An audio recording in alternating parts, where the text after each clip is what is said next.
అందరికీ వందనాలు. బాగున్నారా? మంచిది. ప్రార్థన చేసుకుందాం. పరిశుద్ధుడా మా తండ్రి, నీకు వందనములు, స్తుతులు, స్తోత్రములు ప్రభువా.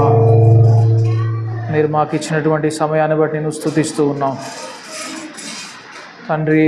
మీరు కనికరించండి, మీ స్వరమును వినిపింపచేయండి ప్రభువా. మేమందరము మీ దాసులగునట్లు మీ సత్యస్వరూపి అయినటువంటి ఆత్మలోనికి ప్రభువా మీరు మమ్మల్ని నడిపించండి. మీ ఆత్మకార్యము మధ్య మీరు జరిగించమని యేసు నామమందు ప్రార్థించి అడిగి వేడుకుంటున్నాము తండ్రి, ఆమేన్. మత్తయి సువార్త 5వ అధ్యాయము 4వ వచనం. దుఃఖపడువారు ధన్యులు, వారు ఓదార్చబడుదురు.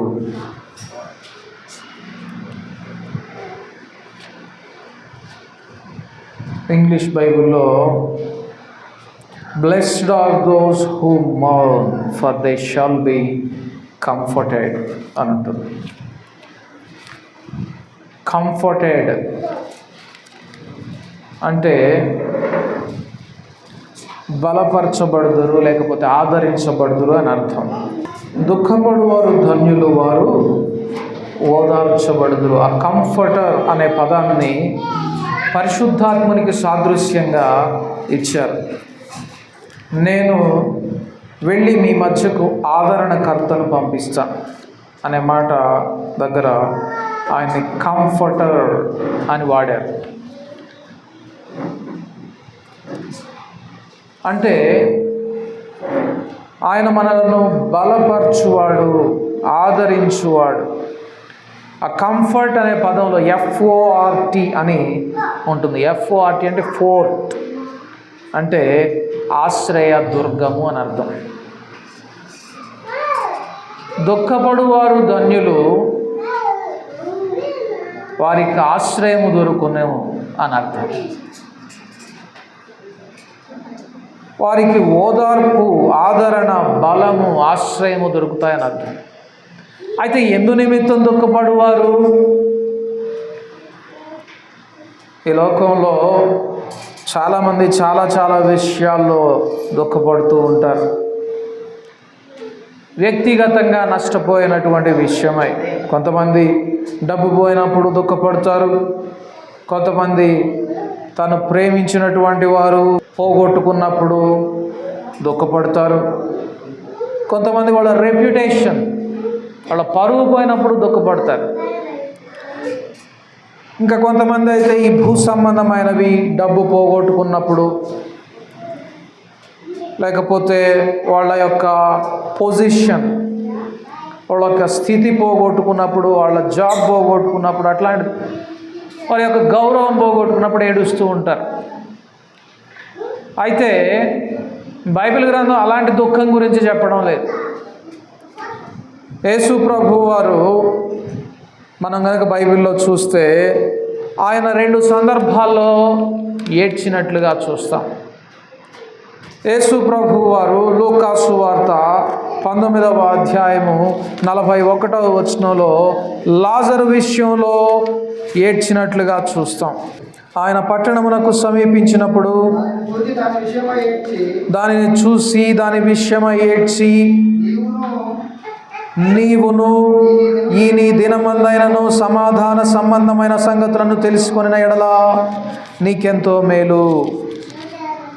యెరూషలేము విషయంలో ఏడవడం చూస్తా ఉన్నాం. అలాగే లాజరు విషయంలో యోహాను సువార్త 11వ అధ్యాయము 35వ వచనంలో కూడా యేసు కన్నీళ్లు విడిచెను, కాబట్టి యూదులు అతని ఎలాగూ ప్రేమించెనో చూడుడని చెప్పుకొనిరి. లాజరు విషయంలో కూడా ఇక్కడ యేసు ప్రభు వారు ఏడ్చినట్లుగా చూస్తూ ఉన్నాం. యెరూషలేము విషయంలో ఏడ్చినట్లుగా చూస్తూ ఉన్నాం. లాజరు విషయంలో ఏడ్చినట్లుగా చూస్తూ ఉన్నాం. కానీ ఆయన ఎప్పుడు తన కొరకు ఏడవలేదు. ఏ దినాన కూడా తన నిమిత్తం, తను బయల్జబూలు కుమారుడని దూషిస్తున్నప్పుడు, దయ్యముల కుమారుడని చెప్పని దూషిస్తున్నప్పుడు, అక్రమ సంతానం అని నిందిస్తున్నప్పుడు, ద్వేషిస్తున్నప్పుడు, ఆయన చొక్కా పట్టుకొని ఊరి గవిని యొద్దకు ఈడ్చుకొని వచ్చినప్పుడు ఎప్పుడు కూడా ఆయన ఏడవలేదు. అయ్యో నా స్థితి ఏంది, నిజంగా నేను దేవుని పని చేద్దామని, తండ్రి చిత్తాన్ని జరిగిద్దామని వస్తే నన్ను ఇలా ఇబ్బంది పెడుతున్నారు, బాధ. ఆయన ఎన్నడూ కూడా తన నిమిత్తం ఏడవలేదు. ఆయన ప్రజల నిమిత్తం ఏడ్చినట్లుగా చూస్తూ ఉన్నాం. లూకా సువార్త 23వ అధ్యాయము 27వ వచనం. గొప్ప జన సమూహమును ఆయన గూర్చి రొమ్ము కొట్టుకొనుచు దుఃఖించుచున్న చాలామంది స్త్రీలను ఆయనను వెంబడించిరి. యేసు వారి వైపు తిరిగి, యెరూషలేము కుమార్తెలారా, నా నిమిత్తం ఏడవకుడి, మీ నిమిత్తమును మీ పిల్లల నిమిత్తమును ఏడువుడి. యేసు ప్రభు వారు అతి భారమైనటువంటి సిలువను మోస్తూ, ముండ్ల కిరీటాన్ని తల మీద పెట్టుకుని, తన దేహమంతా చీల్చబడుచు రక్తము ఏరులై కారుచున్నా కూడా తన నిమిత్తం ఏడవలేదు. ఆయన చూచి రొమ్ము కొట్టుకుంటున్నటువంటి యెరూషలేము స్త్రీలతో అంటున్నాడు, మీరు నా నిమిత్తం ఏడవద్దు, నేను పర్ఫెక్ట్గా ఉన్నా, నేను I'm all right, I'm perfectly okay, నేను బాగున్నాను, నా నిమిత్తం మీరు ఏడవద్దు. ఎందుకంటే నేను నా తండ్రి చిత్తాన్ని జరిగిస్తూ ఉన్నాను, నేను బాగున్నాను, నేను నా తండ్రి యొక్క చిత్తం యొక్క కేంద్రంలో ఉన్నాను నేను. కానీ మీరు మీ పిల్లల నిమిత్తం ఏడవండి, ఎందుకంటే వారు పరిసయ్యులను అనుసరిస్తూ ఉన్నారు. వారు వేషధారులు అయిపోయే ప్రమాదం ఉన్నది. పరిసయ్యులకు ఏమవుతుంది?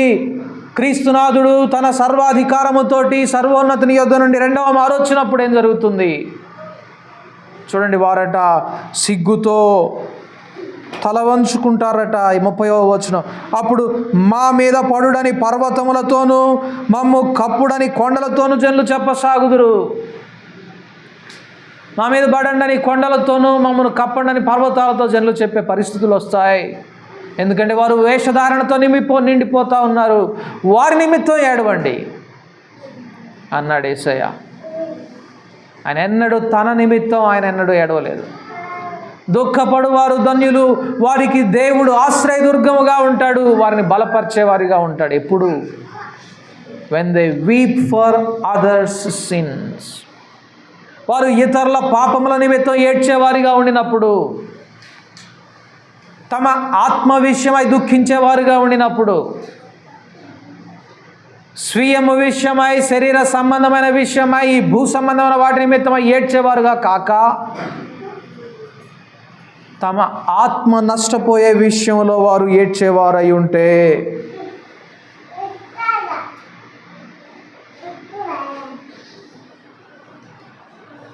వారికి దేవుడు ఆశ్రయముగా వారిని బలపరిచేవారిగా ఉంటాడట.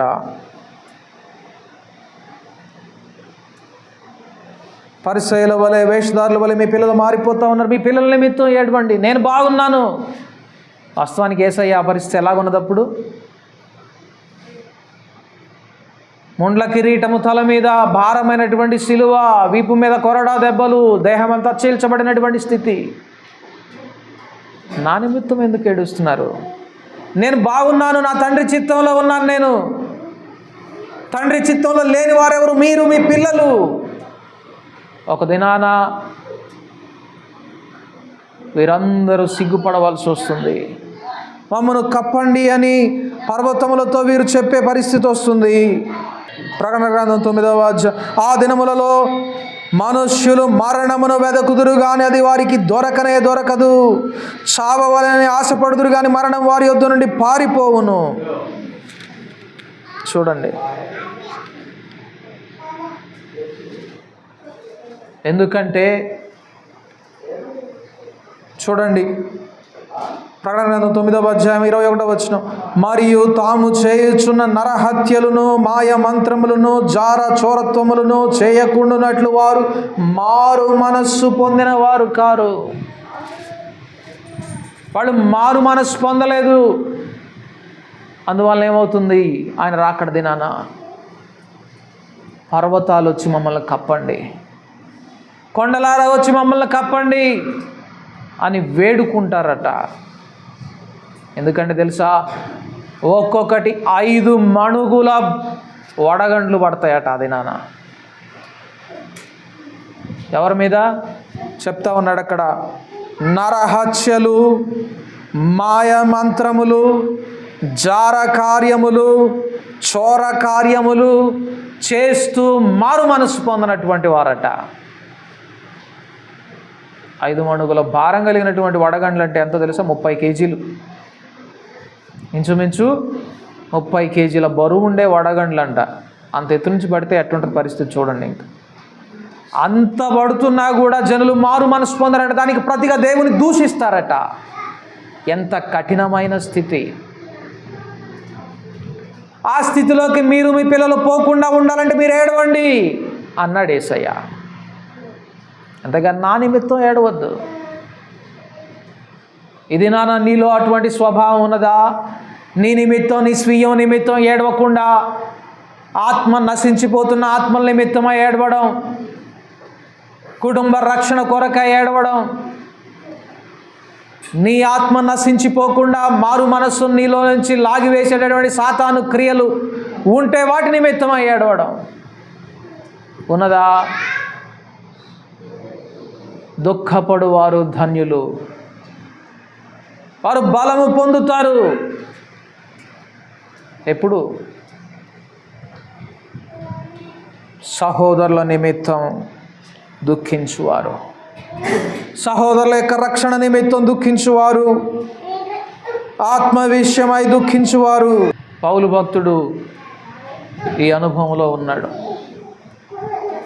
కొరింథీయులకు రాసినటువంటి 2వ పత్రిక 12వ అధ్యాయం 21వ వచనం. నేను మరలా వచ్చినప్పుడు నా దేవుడు మీ మధ్య నన్ను చిన్నబుచ్చునేమో అనియు దుఃఖపడవలసి వచ్చునేమో అని నేను భయపడుతున్నాను.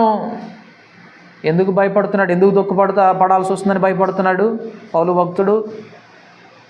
పౌలు భక్తుని జీవితం చాలా ఖచ్చితంగా పరిపూర్ణంగా ఉన్నది కదా. నేను క్రీస్తును పోలి నడుచుకున్న ప్రకారం మీరు నన్ను పోలి నడుచుకోనండి అని ఖచ్చితంగా ప్రకటించినటువంటి వ్యక్తి పౌలు భక్తుడు. అలాంటి ఆయన ముఖం చిన్న బుచ్చుకునే పరిస్థితి ఎందుకు వస్తుంది? తీర్పు దినాన అనేకులు సిగ్గుపడేటటువంటి స్థితిలో ఉంటారు. పౌలు భక్తుడు అంటున్నాడు, నేను అలాగా చిన్నబోయే పరిస్థితి వస్తుందేమో. ఎందుకని? నేను మీ మధ్యకు వచ్చినప్పుడు మీరు నాకు ఇష్టలుగా ఉండరేమో అనియు నేను మీకు ఇష్టడనుగా ఉండనేమో అనియు ఒకవేళ కలహము, అసూయ, క్రోధము, కక్ష, కొండెము, గుసగుసలాడడం, ఉప్పొంగుట, అల్లర్లు ఉంటాయేమో మీ మధ్యలో. చూడండి పౌలు భక్తుని యొక్క దుఃఖం దేని నిమిత్తం? నేను చెరపట్టబడుతున్నాను, నేను హింసింపబడుతున్నాను, నేను దూషింపబడుతున్నాను, నేను కొట్టబడుతున్నాను, నేను మరణానికి అప్పగింపబడుతున్నాను అని ఏడవడం లేదు పౌలు భక్తుడు. తాను కానీ పెంచినటువంటి సంఘం ఈ విధంగా పతనావస్థలోకి పోతుందేమో, కలహాలు ఉంటాయేమో, వారిలో క్రోధములు ఉంటాయేమో, కక్షలు ఉంటాయేమో, కొండెములాడే స్వభావం ఉంటుందేమో. కొండెములాడే స్వభావం చూడండి, చాలా ప్రమాదకరమైనటువంటి స్వభావం అది. కొండెములాడడం, ఒకళ్ళ మీద ఒకళ్ళు చెప్పడం, కంప్లైనింగ్ నేచర్, నేరాలు మోపేటటువంటి స్వభావం. అబ్బాయి పలానా అంటగా, అట చేసాడంటగా, చెవి కోసుకుంటారు అట్లాంటి మాటలకు. అందుకే ఒక భక్తుడు అంటాడు, ఎవరైనా ఒక సహోదరుడు నా దగ్గరకు వచ్చి ఇంకొక సహోదరుని మీద కొండెములాడినప్పుడు ఆ క్షణంలోనే నేను అతను ఎదుట అంటాను, ఆ సహోదరుని పిలిచి నేను అడుగుతాను నీ ఎదుటే అని అనేవాడంట. వద్దు అలా అడగొద్దు, అలా అడిగితే మళ్ళా మనస్పర్ధలు వస్తాయి. లేదు అడగాల్సింది, నేను ఇప్పుడే అడుగుతాను అని పిలిచి అడుగుతానని చెప్పని వెంటనే పిలిపించేవాడంట. దాని వలన నా ఇల్లు కొండెములాడే స్వభావం నుంచి తప్పించబడిందని చెప్పాడు ఆ సేవకు. ప్రియ సహోదరులారా, ఇటువంటి స్వభావం కలిగినటువంటి వారంగా ఉంటున్నామా? కొండెములకు దూరంగా పారిపోయేటటువంటి హృదయం జీవితం కలిగిన వారంగా ఉంటున్నామా? చాలామందికి ఇది ఇష్టం, కొండెములు ఆడడం. దేవుని హెచ్చరిక వినడానికి చెవి అయితే ఇయ్యరు, కానీ ఇట్లాంటి కొండలు వినడానికి మాత్రం చెవి రోజంతా ఇస్తారు. ఒక సహోదరు అయితే యేసయ్య గురించి కాకుండా ఎంతసేపు మాట్లాడినా వింటది, ముచ్చట చెప్పిద్ది. కానీ యేసయ్య గురించి మాట ఎత్తిన వెంటనే సరే ఉంటాయ్యా అంటది. చూసారా ఇటువంటి స్వభావం, కొండెములాడు స్వభావం. ఇవి మీలో కనపడతాయేమో. అసూయ, క్రోధము, కక్ష, గుసగుసలాడడం మీలో ఉంటుందేమో.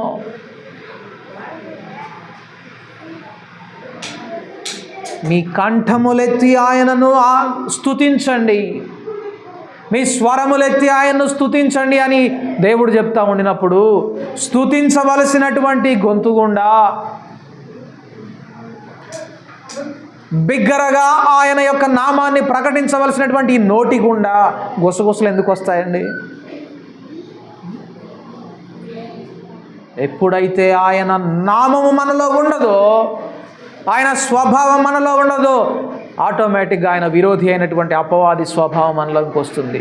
యేసయ్య ఎప్పుడు బహిరంగంగానే మాట్లాడతాడు, ఆయన ఎన్నడూ గుసగుసలాడడు. చూడండి, మీలో గుసగుసలాడడం, ఉప్పొంగుట. ఏ విషయంలోనైనా యేసయ్య ఉప్పొంగాడా? ఆయన ఎన్నడైనా ఉప్పొంగినాడా? ఏ విషయంలోనైనా ఆయన ఎన్నడూ ఉప్పొంగలేదు. నేను నా తండ్రి చిత్తమును చేయడానికే వచ్చాను, ఇక్కడ నా తండ్రి చిత్తము చొప్పున జరిగించడానికే వచ్చాను, నావన్నీ ఆయన క్రియలు అని చెప్పుకున్నాడంతే. ఏ విషయంలో అయినా ఉప్పొంగలేదు. కానీ సంఘంలో ఉప్పొంగటం కనబడుతుందేమో, అల్లర్లు ఉంటాయేమో. ఇవన్నీ ఉంటే నీ మధ్యన నా దేవుని ఎదుట నేను చిన్నబుచ్చిన వాడనవుతాను, చిన్నబోయిన వాడనవుతాను. అందువల్ల నేను దుఃఖపడవలసి వస్తుందేమో. చూడండి, ఒక ఆత్మీయ తండ్రి యొక్క వేదన చూడండి. తన ద్వారా రక్షణలోనికి క్రీస్తు ద్వారా నడిపింపబడినటువంటి ఆ సంఘము ఈ స్థితిలో ఉంటుందేమో అని పౌలు భక్తుడు దుఃఖపోతున్నాడట, ఏడుస్తూ ఉన్నాడు. నిజమైనటువంటి ఆత్మీయ గ్రహింపు కలిగిన క్రైస్తవుడు ఇలాగే దుఃఖపడతాడు. తన స్వీయము నిమిత్తం, తన స్వీయ నాశనం నిమిత్తం ఏడవడు.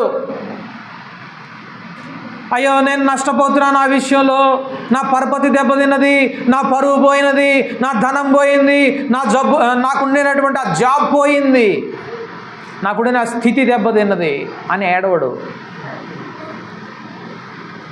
కొంతమంది అలా పోగొట్టుకున్నప్పుడు మాత్రం ఏడుస్తారు, ఇక గోలు పెట్టి ఏడుస్తారు.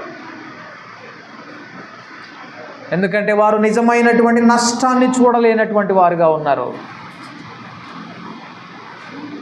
అట్టి వారిని ఆదరిస్తానని దేవుడు చెప్తుంది. రండి, మీ దుఃఖ దినములు సమాప్తములగును. అట్టివారితోగా దేవుడు చెప్తున్నది. ఎవరితోనో తెలుసా? పాపము నిమిత్తం దుఃఖించేవారు. పాపము నిమిత్తం దుఃఖించేవారు. అయ్యో నా ఆత్మీయ స్థితి పతనమైపోయింది, దేవునితో నాకున్న సహవాసం దెబ్బతిన్నది, సంఘంలో నా సహోదరులతో ఉండినటువంటి సహవాసం దెబ్బతిన్నది, సంఘంలో ఐక్యత దెబ్బతిన్నది, దేవుని ఆత్మకార్యం జరగడం లేదని దుఃఖపడేవారు. అట్టి వారికి ఆయన ఆశ్రయముగా, బలముగా, దుర్గంగా ఉంటాడట. అట్టివారు ఓదార్చబడుదురు. అది ఈ లేఖనం చెప్తున్నటువంటి మాట. ఇది నీ దుఃఖం ఎలాగున్నది? నువ్వు పోగొట్టుకున్న ధనం విషయమై ఉన్నదా? నువ్వు పోగొట్టుకున్నటువంటి పరువు విషయమై ఉన్నదా? నువ్వు పోగొట్టుకున్నటువంటి స్థితిని బట్టి ఉన్నదా? లేక నువ్వు పోగొట్టుకున్న ఆత్మీయ జీవితాన్ని బట్టి ఉన్నదా? చూడండి, ఆత్మ విషయమై దుఃఖపడువారు ధన్యులు. అటు వారిని ఆయన ఆదరించడానికి, ఓదార్చడానికి ఎప్పుడు సిద్ధంగా ఉంటాడు. అంతేకాదు, ఆయన చేస్తున్నటువంటి పరిచర్య ఏంటో తెలుసా? ఈ దినాన, ఈ క్షణాన నిద్రపోతున్న నీ నిమిత్తం కూడా ఆయన ప్రార్థన చేస్తున్నాడంట తండ్రి దగ్గర, తెలుసా? నిర్లక్ష్య పెడుతున్న దేవుని వాక్యాన్ని నీ నిమిత్తం కూడా ఆయన మొర్ర పెడుతున్నాడు తండ్రి దగ్గర. సిల్వలో ఆయన చేసిన యజ్ఞం మాత్రమే కాదు, ఆయన ఈ క్షణాన కూడా ఆయన మొర్ర పెడుతున్నాడు. అంతేకాదు, మనకు ఒక అడ్వకేట్ని ఆయన ఏర్పాటు చేశాడట, ఒక లాయర్ని మనకు ఏర్పాటు చేశాడట, ఒక ప్లీడర్ని, ఎవరు? పరిశుద్ధాత్మని మనకు అనుగ్రహించాడట.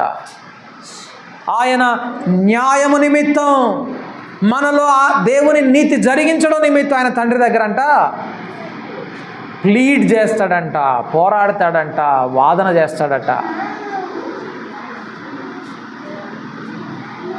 ఇప్పటికీ ఆయన తన నిమిత్తం ఏం చేయడం లేదు, మన నిమిత్తమే. ఆత్మ సంబంధమైన వారి దృష్టి అలాగుంటుంది. మనం దేవుని సంబంధమైనటువంటి వారిగా ఉండాలి అంటే మనం ఎప్పుడు కూడా మన స్వీయములోనికి తొంగి చూడకుండా ఆత్మలోనికి చూచేవారిగా ఉండాలి. ఆత్మీయ అక్కరను గుర్తించేవారిగా ఉండాలి. సహోదరుల యొక్క ఆత్మ విషయమై దుఃఖించేవారిగా ఉండాలి. అట్టివారు ఖచ్చితంగా ఓదార్చబడుదురు. అది లేఖనం సెలవిస్తున్నటువంటి మాట, దేవుడిస్తున్నటువంటి వాగ్దానం. నువ్వు పోగొట్టుకున్నటువంటి నీకు ప్రియమైనటువంటి వారి నిమిత్తం ఏడుస్తున్నప్పుడు కాదు, నువ్వు పోగొట్టుకున్న ధన నిమిత్తం ఏడుస్తున్నప్పుడు కాదు, నీలో ఉండినటువంటి ఆత్మీయ అనుభవాన్ని నువ్వు పోగొట్టుకున్నప్పుడు, నీ పాపం నిమిత్తం నువ్వు దుఃఖపడినప్పుడు దేవుడిస్తున్నటువంటి వాగ్దానం, నేను నిన్ను ఓదారుస్తాను, నేను నిన్ను బలపరుస్తాను, నేను నిన్ను నడిపిస్తాను ఆత్మీయ లోతులలోనికి, ఆత్మీయ ఐశ్వర్యాన్ని నేను మీకు ఇస్తాను అని ఆయన ఆదరిస్తాడట, బలపరుస్తాడట. అటు జీవితాన్ని మనం అందరం కోరుకుందామా?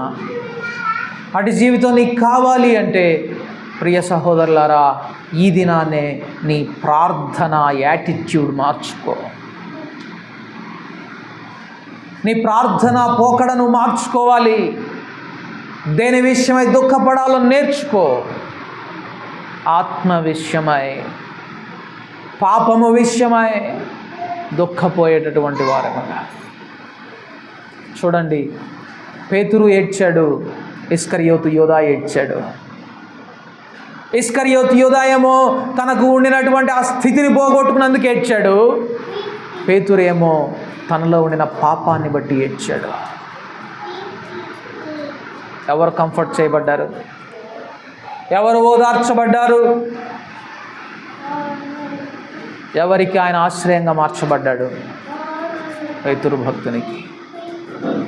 మనము కూడా అట్టి వారమై ఉండాలని దేవుడు కోరుకుంటా ఉన్నాడు. వ్యర్థముగా కన్నీరు గార్చేవారిగా ఉండొద్దు ప్రియ సహోదరులారా.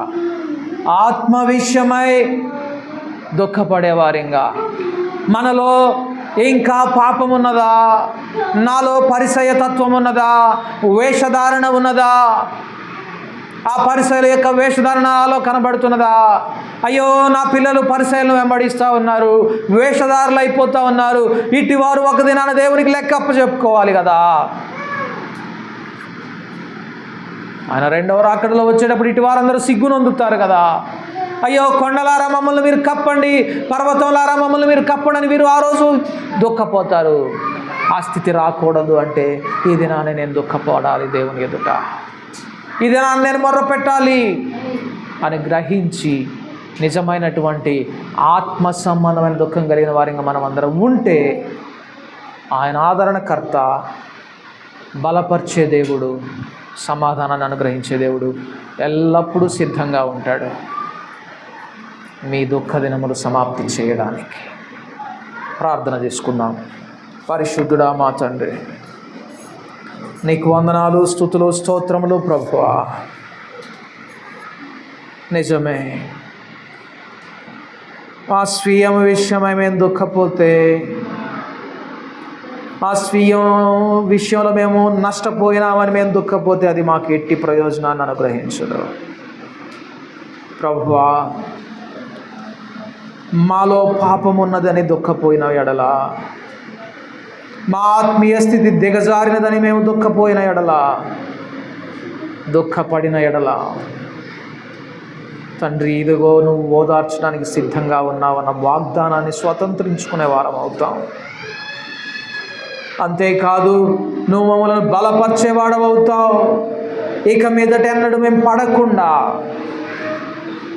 తండ్రి ఇటు ఆత్మీయ సత్యము గ్రహించిన వారమై నీ సన్నిధిని నిజముగా ప్రార్థించేవారముగా, గోజాడేవారిగా, ఏ లోక సంబంధమైన ధన నష్టం కొరకు, పరువు నష్టం కొరకు, స్థితి యొక్క నష్టం కొరకు గాక,